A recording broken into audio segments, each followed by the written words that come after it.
Welcome to the Rock Newman Show. It's the Rock Newman Show.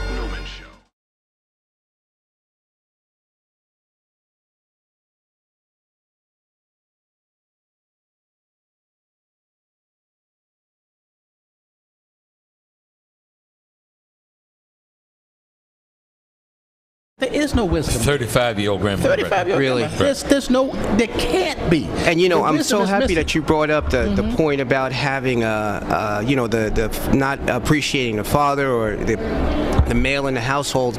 You know, I think this is systemic or indicative of a larger issue. If we taught our young girls to raise their standards of who they choose as a mate, I will guarantee you that we would have a different class of young men approaching them these days. But if young women allow themselves to be taken advantage of, and I put it that way, by men that have nothing going on in their lives, nothing happening, with not in school, not working, just hanging out in the streets, dressing any kind of way, and disrespecting them, then we're going to continue to have young men like this. I think a big part of it is teaching our young girls to have higher standards in who they choose. Who's going to teach them? You know, and that's right. I mean, the question becomes that becomes the question, man, and that's why I say, you know, we're gonna keep on being prisoners of hope, and we're gonna keep on keeping on trying to help as we go along. Right. But you know, there are some deep, seated issues and problems. And Steve, you bring up a good question when you're talking about raising the standards. And look at the risk of some, you know, again, pants hanging around down your ankle, somebody out there sneering at what we might say, moral standards, damn it. Damn it, that still got something to do with it. Young lady. That's right. Young lady. But that moral standard has to be taught. It has to be taught. And like, if we go back to 35-year-old grandmothers, if it's not, you know, there's so much influence that goes on. I mean, the media bombards us. We don't know who we are, Rock.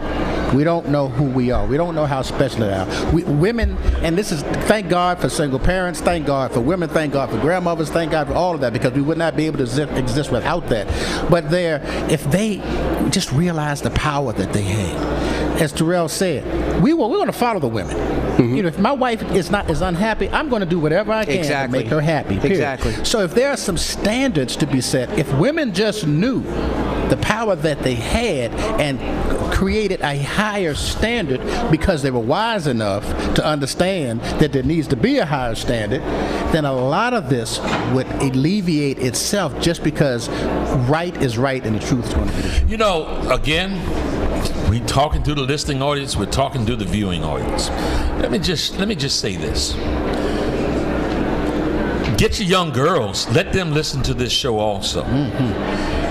You know, at 13 and 14 and 15 years old, although I think I had a pretty strong parental foundation, I still was so independent-minded, so stubborn, so unconventional, so don't like nobody to tell me what to do, don't like the rules. Damn it, if I'm at a stoplight and ain't nobody coming in any other direction, how come I can't just go through the light? It don't make no sense that I gotta sit there, you know, and, you know, I don't like folks to tell me what to do. I wasn't the Joe Louis kind of guy like my dad was. I was a Muhammad Ali kind of guy. That's right. Cassius From Clay very early kind of on. guy. Very early And so, at 13 and 14 and 15 years old, I was a bit of a knucklehead. I was doing some knucklehead things. We all were, Rock. And then this little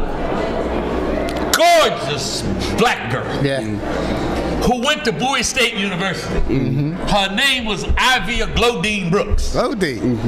She was just a beacon of morality and uprightness. That's right. And I just had a big crush on her. That's a great story. And being being the knucklehead that I was being, I couldn't get to her. I had to straighten my stuff up. That's right. You had to step up your game. Straighten up, together. fly right. Exactly. You know, I had to, tighten myself up and stop using some of the language that I was doing, and stop hanging with some of the guys that I was doing. Exactly. And these were some of the guys that were like my friends, but I was going with them. Not they weren't necessarily leading me, but I was going with them down the wrong path.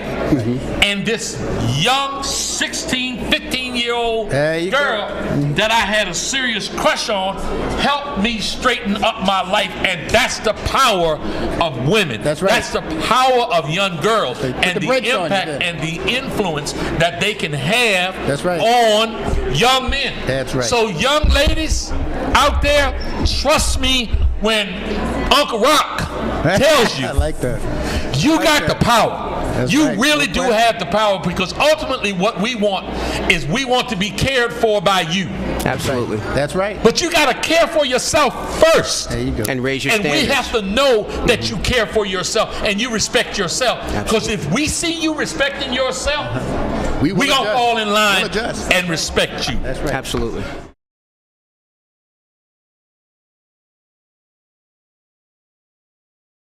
The Rock Newman Show. It's the Rock Newman Show.